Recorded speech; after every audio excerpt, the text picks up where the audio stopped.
Tomato season কিন্তু একেবারেই শেষের পথে।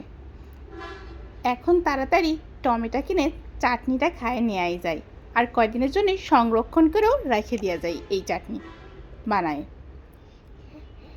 যাই হোক, চলেন রেসিপিটা প্রথমেতে দেখে নিই।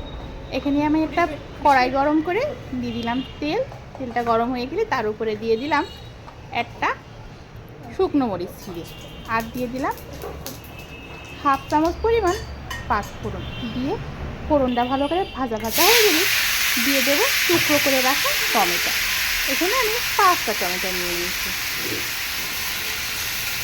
এরপর দিয়ে দেবো স্বাদ মতো লবণ, আর দিয়ে দিলাম একটুখানি হলুদ গুঁড়ো, আর একটুখানি লাল মরিচের গুঁড়ো দিয়ে খুব ভালোভাবে নাড়াচাড়া করে ভালোভাবে মিশিয়ে নিই।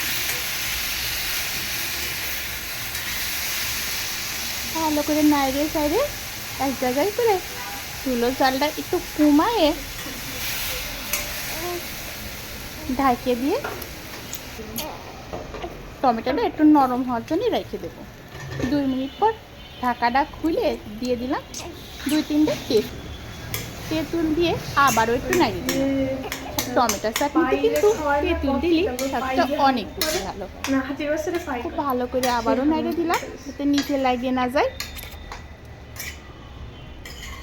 নাড়িয়ে সাইডে ভালো করে ঢাকে আরেকটু সময় অপেক্ষা করব।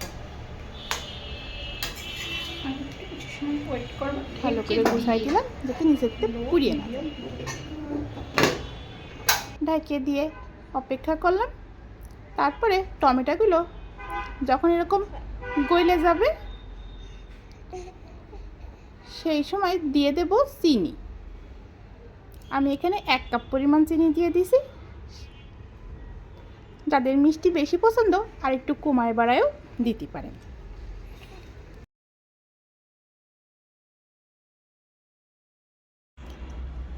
এখানে আর জল দেব না, চিনিটা গলেই যে রসটা হবে তাই দিয়ে ঝোল ঝোল হবে। সেই চাটনিটা কিন্তু একটু ঘনও হয় আর খাইতেও অনেক বেশি টেস্ট হয়। এখন উপরেতে দিয়ে দিলাম স্বাদ বাড়ানোর জন্য আর একটু কাজু আর কিশমিশ। কাজু আর কিশমিশটা দিলে স্বাদটা কিন্তু আরও বেশি বেড়ে যায়। হয়ে গেছে, চিনিটা পুরোপুরি গলে গেছে। এখন এই যে কিছুটা ঝোল হয়েছে। এখন গ্যাসের চুলোটা বন্ধ করে দেব। আর এই যে চাটনিটা পুরোপুরি হয়ে গেছে। এখন শেষে এরকম দেখতে হয়েছে, দেখতেই পাচ্ছেন চাটনিটা কেমন দেখতে হয়েছে। একবার হলেও বাড়ি অবশ্যই তৈরি করে খাবেন। আর এই চাটনিটা কিন্তু 1 মাস পর্যন্ত এরকম জল না দিয়ে রান্না করলে ফ্রিজে রেখে দিতে পারবেন একটা কৌটোয় করে। চাটনির সাথে পাঁপড় খেতে কিন্তু আমার খুবই ভালো লাগে শেষ পাতে। আপনারাও কিন্তু এইভাবে খাই দেখতে পারেন। আর আমার রেসিপিটা ভালো লাগলে অবশ্যই আমার চ্যানেলটা সাবস্ক্রাইব করবেন যদি ইউটিউব থেকে দেখেন। আর যদি ফেসবুকতে দেখেন তাহলে কিন্তু ফলো করতে ভুলবেন না।